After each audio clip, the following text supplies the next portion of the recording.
Assalamualaikum warahmatullahi wabarakatuh.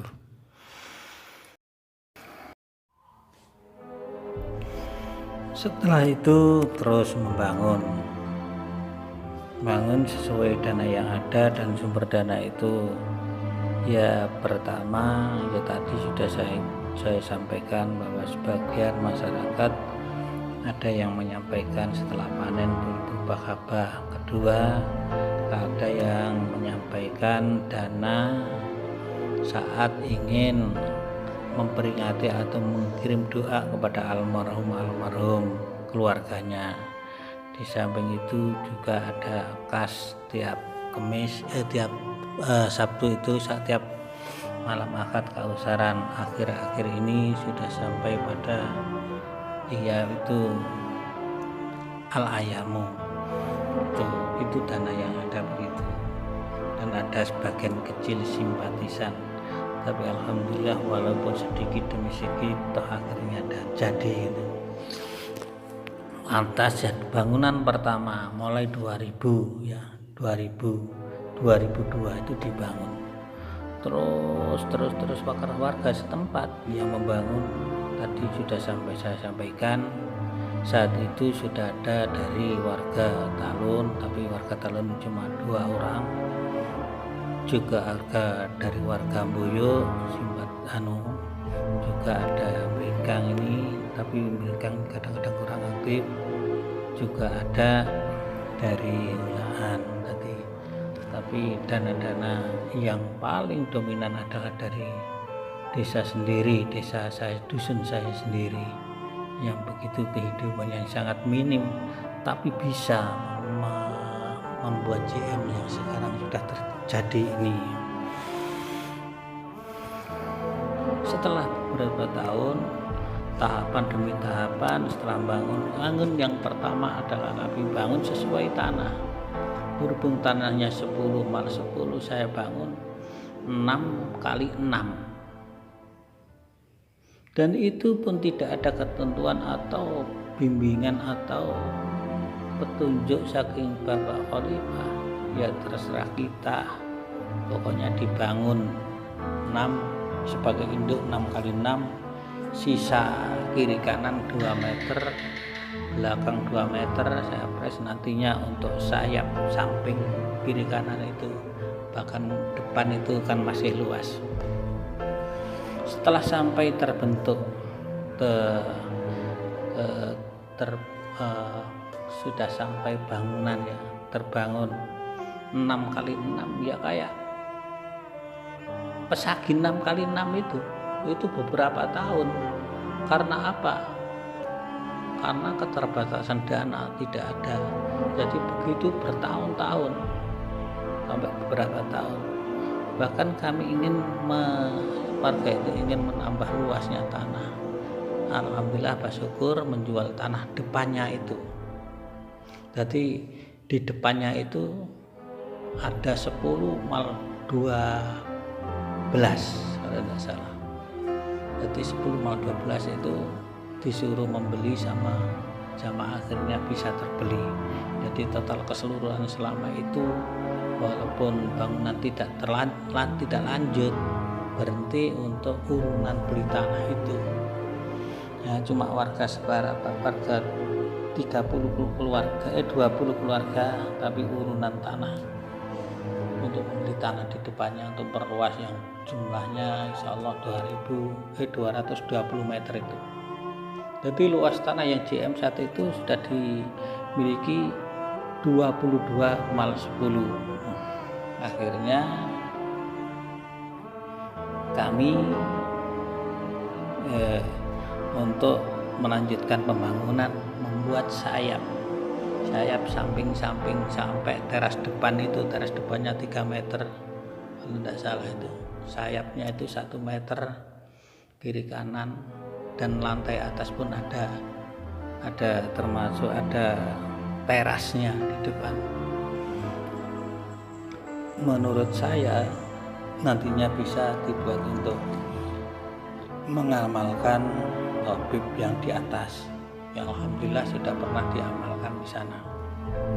Terus akhirnya ingin memperluas juga lahannya karena nantinya terlalu sempit itu 10 mal 22. Akhirnya ada sebelah itu yang sebelah yang berupa tegalan mepet rumahnya Pak Syukur itu sebelah kanan ya, kanan sebelah kiri kan sawah, itu sebelah kanan itu ada lahan punya pribadi non Sidikia 7 mal 22, tadi 7 meter mal 22. Itu saya dekati saja orangnya, alhamdulillah dijual.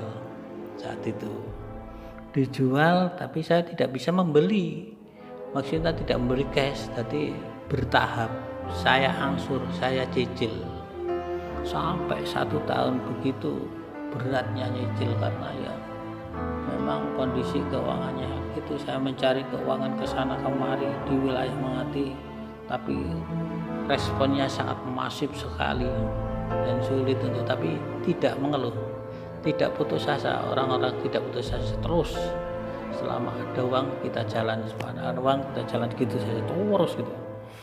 Akhirnya bisa juga terbeli dalam waktu kurang lebih 1 tahun, dan alhamdulillah yang punya tanah pun ikut juga masuk Sidikia, alhamdulillah. Tapi masih yang laki, yang perempuan, yang keluarga yang lain belum. Jadi tanah keseluruhan itu secara keseluruhan sudah menjadi tanah ukuran 17 mal 22. Itu luasnya tanah waktu itu 17 mal 22 meter. Berhubung setelah nyicil tanah yang begitu begitu banyak menurut kita, karena ya banyak minim masalah keuangan, maka dari itu bangunannya terhenti, jadi mandek lama sekali. Akhirnya lama-kelamaan bisa membuat teras yang depan 3 meter itu dicor itu dengan warga sekitar, masih kompak, masih sebagian ya guyup di daerah-daerah itu sekitar kita, masih guyup, masih membantu lah masalah pendanaan, baik dari Mboyo, Talun atau sedikit dari Beringkang, masih membantu. Tapi setelah itu tahun 2005 kurang lebih, tidak salah, Pak Yai memberi ketentuan bahwa JM itu harus di tepi Pantura dan luasnya harus 1000 meter. Saat itulah warga di sekitar kita itu dari dusun-dusun yang lain menghindar drastis, bahwa kan kayak nggak peduli lah. Jadi soalnya dia beranggapan tidak mungkin JM itu dapat restu Yai karena posisinya yang begitu sempit, begitu dalam di pedesaan, sangat dalam sekali, sempit dan dalam, mepet sawah sekali. Jadi sempit, sulit, dalam itu. Tapi kita sebagai warga Sidikia yang ada di tempat tidak akan berhenti dan tidak akan menyerah begitu saja. Bahkan bertekad kalau memang punya uang, kita lanjutkan saja. Entah, terserah nanti, kata Pak Yai, baik itu baik jadi JM ataupun tidak, terserah Pak Yai. Yang penting kita bangun JM, kita bangun, dan itu bisa ditempati untuk kumpulan besar. Itu semangat kita pada waktu itu, semuanya kompak. Berarti tidak ada yang gak usah diterusno, tidak ada yang begitu. Bahkan itu pun juga tak sampaikan dari Pak Yai itu, kalau jalur JM itu harus tepi Pantura, jalur Pantura atau sekitar 1 hektar atau 1000 meter lebih lah, itu ketentuan JM yang sekarang JM 2000 itu. Tapi tidak menyurutkan semangat bagi warga, tetap saja melanjutkan untuk membangun itu. Karena apa sampai tertunda begitu? Karena minimnya dana dan untuk perluasan yang begitu rumit tadi sudah saya sampaikan, sampai terus penggalian tanah, memikul tanah itu bertahun-tahun, tidak cukup 1 tahun. Setelah dibangun itu kan masih lubang terus diuruk pakai pikulan, sampai terjadi yang maunya jadi Tegal itu jadi sawah pun tidak bisa, jadi tambak terlalu dalam, jadi tambak pun tidak bisa karena kiri kanan Tegalan itu tanahnya diambil, jadi ya boleh ya tempat air toh, nggak bisa ditanamin apa-apa, itu punya adik saya itu, sampai begitu karena menghemat dana. Jadi daripada beli tanah uruk, lebih baik tanah saya ini sampai habis kalau bisa gitu. Jadi setiap hari Minggu ini terus itu bertahun-tahun, tiap tahun itu mesti ada kerja bakti. Nggak dibilang kerja bakti, sudah semangat sendiri, hadir sendiri, baik laki maupun perempuan, baik tua maupun muda, menurut kemampuan mereka masing-masing. Luar biasa saat itu. Saya ini membayangkan kalau seandainya itu terulang sekarang, wah rasanya nggak mungkin. Ya gitu. Nah, setelah itu ada ketentuan dari Pak, akhirnya semua warga menghindar dari menjauh, walaupun tidak bilang sama saya tapi tetap menghindar. Tidak ada dana dari mereka itu. Kita tetap diadakan dana, tidak mengurangi semangat warga setempat, terus dibangun semampunya. Pada suatu saat tahun sekitar 2012 kalau nggak salah,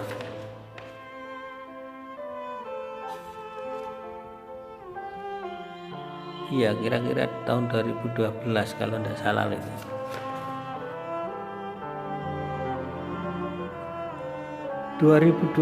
Itu ada seorang dari Sidoarjo, namanya Bapak Idris. Bapak Idris sudah sepuh, mungkin sebagian ada yang kenal Pak Idris ini, dari Sidoarjo, punya tanah di Dusun Hulaan Menganti gitu, mau menghibahkan tanah ke JM. Bapak Idris juga penuh perjuangan itu, pertimbangannya luar biasa juga, bahkan pertimbangan ke Bapak Khalifah, Bapak Ahmad Banaji. Tapi disarankan kalau hibah, memang hibah harus dilihat-lihat dulu Pak Idris. Sudah kok Pak, itu sudah terbangun Jamiatul Mutakirin, tinggal melanjutkan saja, dia bilang gitu. Pak Idris itu menghibahkan tanah seluas 500 meter di Dusun Hulaan. Nah, itu saya musyawarahkan ke jamaah semua, apa ada yang bisa membangun atau merawat tanahnya Pak Idris yang ada di Hulaan. Kebetulan saya waktu itu kan ya, walaupun organisasi tidak semarak kayak segini, tapi YBS di tempat masih jalan, termasuk saya ini ketuanya YBS kecamatan, tapi belum sampai menyentuh ke kabupaten. Ternyata dari jamaah-jamaah dusun-dusun sekitar tidak ada yang mampu. Bagaimana kalau dijual untuk meneruskan untuk melanjutkan pembangunan JM itu? Dan saya juga bilang pada Pak Idris, gimana Pak Idris kalau dijual? Tidak apa-apa, saya ini sudah hibah, terserah saja, terserah Pak Ajib saja. Untuk dilanjutkan bangunan silakan saja. Alhamdulillah biqudratillah, saya tawarkan ke sana kemari, akhirnya terjual juga tanahnya Pak Idris itu untuk melanjutkan pembangunan JM. Alhamdulillah yang membeli Abah Karyadi dari Hulaan juga masih keluarga sama Pak Idris dan gitu. Jadi saya membangun sesuai kebutuhan saja.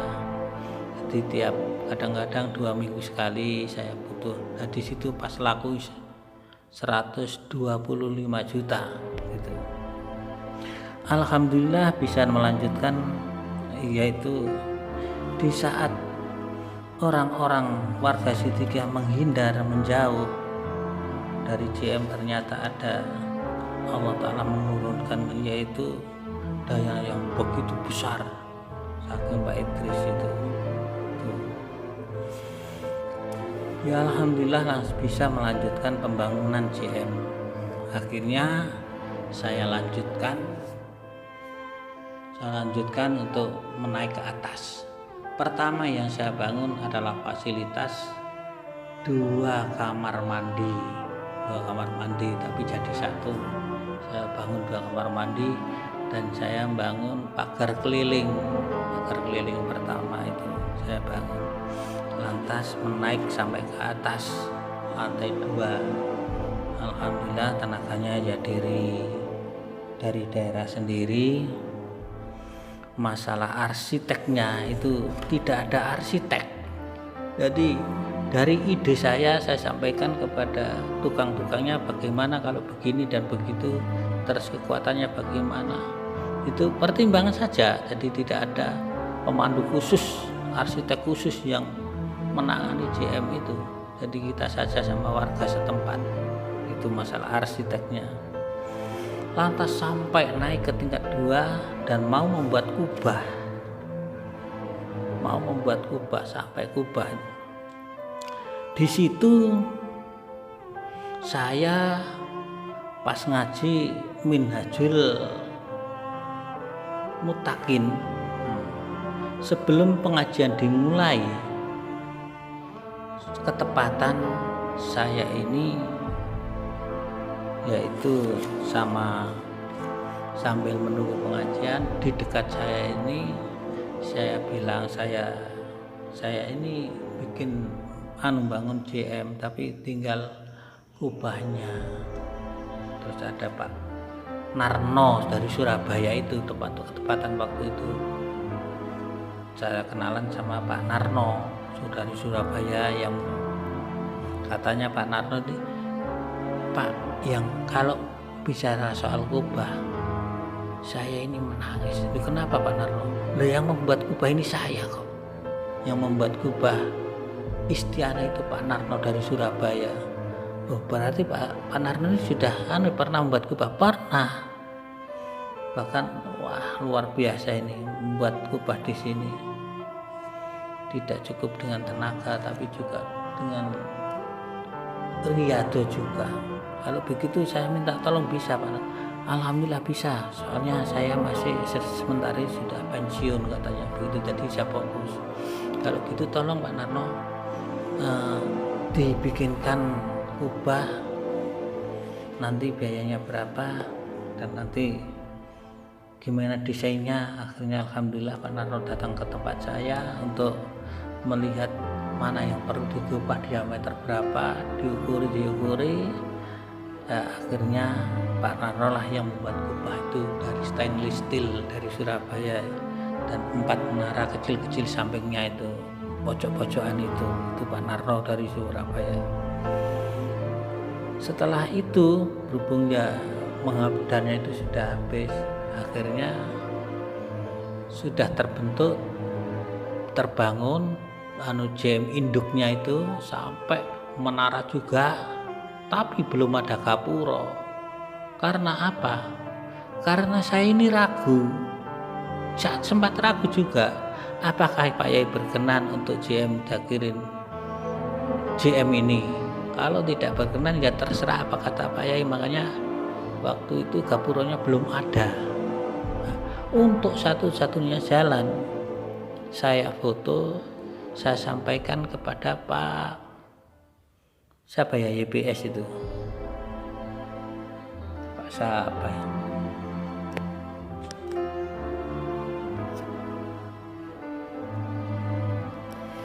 iya wakil YPS pusat Pak Rofi. Saya tunjukkan, Pak Rofi, ini saya sudah membangun ini, tapi di dusunnya sangat dalam, luasnya cuma sekitar berapa meter itu, tidak sesuai kalau apa yang programkan Pak Yai. Apa bisa masuk JM ini? Saya tunjukkan gambarnya ini ke Pak Rofi. Lantas Pak Rofi bilang, waduh Pak Ajib, saya nggak berani, ini JM atau tidak saya berani, oh sudah terbangun kayak begini. Jadi gini aja Pak Ajib, nanti saya jembatani bisa ketemu sampai Pak Yai, nanti Pak Ajib siap-siap saja ya di rumah, nanti saya hubungi. Oke siap kalau gitu. Tadi nanti yang memutuskan Pak Yai sendiri, JM atau tidaknya itu nanti Pak Yai sendiri. Dan kami pun Pak Robi siap, baik tidak JM ya apa-apa, atas apa kata Pak Yai saja, terserah sajalah. Warga sendiri juga itu siap begitu, apa kata Pak Yai, apa daunnya Pak Yai saja. Setelah itu saya tunggu tiap bulan saya ke sana, tiap bulan saya ke sana. Gimana Pak Rabi? Belum Pak Ajib, masih belum sampai 1 tahun itu belum ada yaitu kesempatan untuk menjembatani saya bisa ketemu Pak Yai dan Pak Yai merestui atau tidak. Tapi itu sudah saya sampaikan kepada warga jamaah bahwa nantinya kalau memang sowan ke Pak Yai ikut apa enggak, banyak yang ikut, yang daftar saya ikut. Baiklah kalau gitu rombongan saja, nanti persiapan ya, soalnya ketentuannya ini tidak ada, tadi sewaktu-waktu entah kapan bisa sampai ini. Pada suatu saat 1 tahun lebih saya menerima telepon dari Pak Rofi'i dari pusat, Pak Ajib nanti saya tunggu ya di ruang tamu, Bapak bisa ketemu Pak Yai hari ini ya, segera nanti hadir, saya tunggu jam 8 di ruang tamu. Saya sendiri posisi itu masih di Surabaya dan posisi pekerjaan belum final, tadi ya sulit. Saya menghubungi rekan-rekan yang ada di Susun itu semuanya tidak bisa. Maka dari itu saya langsung saja ke Pak Karyadi, hanya satu-satunya Pak Karyadi itu yang bisa, mestinya soalnya dia punya fasilitas, punya kendaraan dan macam-macam bisa. Itu lantas saya hadir ke Bapak Karyadi, Bah gimana nih Bah, kita dipanggil ke pusat saat ini. Terus pundi Bah? Waduh ya Pak Ajib saat ini enten kegiatan teng griya kula enten kausaran rutin dan semuanya sudah saya persiapkan. Nggih terserah mawon Bah, nek panjenengan mboten saged, tapi kula tetap berangkat walaupun saya naik sepeda. Kalau ngeten mawon Pak Ajib, setelah terdiam sebentar, apakah nanti gini aja Pak Ajib, saya ikut ya apa-apa, saya antar Pak Ajib, silakan monggo. Untuk menyingkat waktu gini aja Pak, apa soalnya kita ditunggu jam 8 teng gene ruang tamu nih Pak Yai sama Pak Rofi, ditunggu jam 8. Nah saat ini pun maghrib ya. Untuk menyingkat waktu, sampai jalan mawon, ndak usah datang ke rumah, nggih. Boten usah datang ke Tengriya. Mungkin ketemuan teng Bringkang niku mawon, kula mantuk mendhet ana foto-foto niku, lajeng mungkin ketemuan teng Griya teng mawon Bringkang.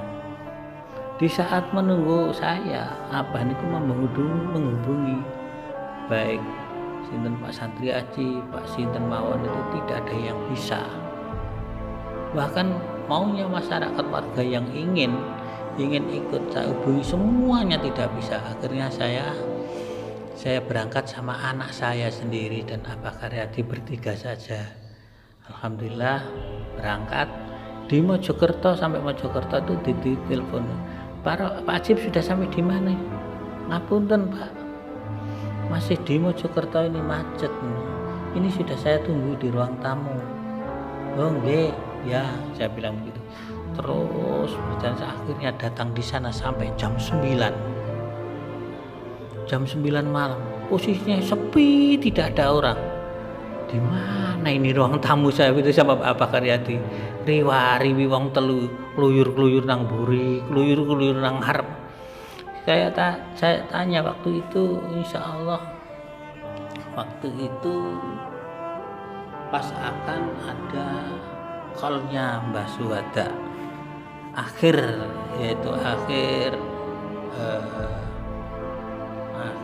sofar di hari Jumat nggak salah, Jumat malam 1. Di situ saya hadir ke sana sampai jam 9. Saya tanya sama ada petugas yang bersih mungkin yang menyambut itu call-nya Mbak Suwada itu, Mas ruang tamunya Pak Yai itu mana ya?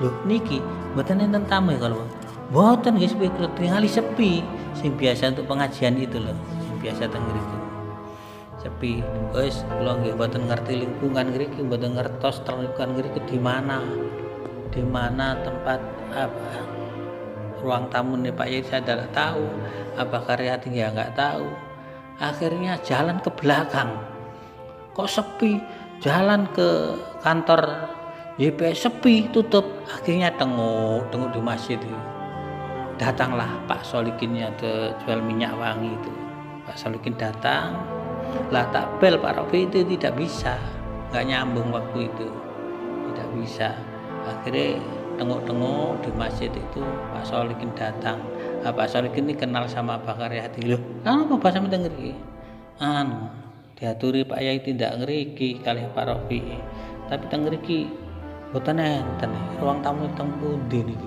mboten ngertos mboten enten kula pados riwariwi teng mburi barang niku mboten enten akhirnya Pak Solikin ini menelpon sama Pak Rofi ditelepon kamu nanti ruang tamu iki lho ana tamu tukang gresik lho wis kenang mburi kula teng mburi maneh nang ndi mburi ya sepi ini toleh teng ngriku mboten ngerti ternyata ruang tamunya itu di rumahnya Bu Endang itu dulu telepon bareng ini loh tengar jenganu di sekolah ya Allah tengarku tertutup rapat pintunya tertutup tapi sandal-sandal itu banyak di depannya ada petugas yang datang dari belakang Mas Pak mau apa Pak saya ini semayana sama Pak Rofi mau ke Pak Yai monggo silakan di dalam mobil itu sama Pak Karyati sudah sepakat nanti kalau ketemu Pak Yai tidak usah bicara banyak-banyak panjang lebar kita hanya mendengarkan dawuh beliaunya saja saya sudah setuju begini aja Bapak karena apa ini juga orang insinyur untuk mewakili saya nanti apa sendiri saja yang bilang matur sama Pak Yai dan waktu itu saya sudah Pak Yai setuju saya tidak ada persiapan sama sekali untuk matur Pak Yai itu karena nanti yang mewakili Abah ternyata setelah sampai di ruang tamunya itu lawang tertutup pintu tertutup saya yang masuk duluan ya otomatis saya yang dulu Assalamualaikum Waalaikumsalam di situ sudah penuh terutama ada Pak Hatip mempersilahkan salim dulu salim mari ngaten nggih wong berhubung kari maksud kula langsung dodok untuk sawangan ini nyesel belum tapi perintah Pak Hatip untuk sungkem dulu alhamdulillah sakit sungkem dan duduk saya posisi di depan maksudnya di bawah tapi posisi agak depan Abah Karyati masih di belakang dan anak saya itu jadi posisi saya boleh di depan. Dan saat itu sebelum saya menyampaikan ada juga ya Pak Rofi, ada Pak Hatip, Bapak Khalifah Pak Hatip, lantas ada Pak Ramu, Ketua YPS, ada Pak Hari, Wakil Ketua YPS itu, dan masih banyak yang lain warganya yang di bawah-bawah itu kok dari mana saya tidak tahu. Di situ Pak Yai dawuh tentang akan dibangun kantor tidak salah waktu itu di Istiqlal, lokasi Istiqlal, tapi kok kayaknya nggak jadi waktu itu. Lantas pada kesempatan itu saya dipersilakan oleh Pak Arwi, monggo Pak Cip sampean matur. Loh, lah kula toleh. Loh iya, lah aku tiba ngarep. Bah, monggo Pak. Loh, mboten sampean Pak Cip. Lah, boleh kula sing ngomong akhire matur Pak Yai. Ngapunten Pak Yai yang pengen blek-blek kula niku jangankan kok sampe matur Pak Yai. Ketinggal mampun pun drodoke mboten karuan. Dadi nggih mungkin nggih. Omong kula kok saat direkam niku pating pecotot ngoten paling. Ngoten. Ngapunten Pak Yai. Dalam niku bangun rencana GJM tapi waktu niku mulai tahun 2002 ngoten. Dan iki gambare kula aturaken. Terus pundi ngoten. Niki gambare fotone kula aturaken pertama ditampani Pak Rofi menten Pak Rofi terus diaturaken tenggene Pak Hari Bari salih sebelah Pak Robi, terus diaturkan Pak Adib, lantas diaturkan Pak Ramu, terus terakhir Pak Yai. Mboten kata titiknya ali. Lajengaken mawon. Subhanallah, lajengaken mawon Pak Yai. Terus akan mawon. Dilanjut mawon. Ya Allah, saat itulah saya sujud di lantai. Karena begitu besarnya, begitu nikmatnya setelah Pak Yai merestui bahwa itu JM gitu. Nah ini pun saya dan bahkan cerita di malam ini ada 2 kejutan. Kejutan yang pertama, YPS akan membangun kantor di lokasi Istiqlal. Yang kedua, ini yang sangat mengejutkan lagi, Gresik ini tidak pernah ada berita. Tidak pernah ada berita akan bangun JM, tapi tahu-tahu sudah jadi. Lanjutkan mawon. Inilah yang membuat saya takjub gitu. Waktu niku, ya Allah, saat itulah saya sujud syukur di depan mereka semua itu di lantai. Apa ya?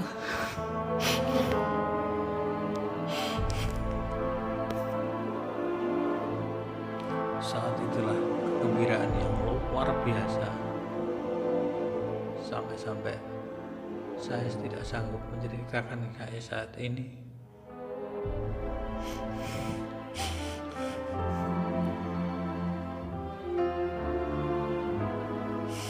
Yang tadinya warga sekitar itu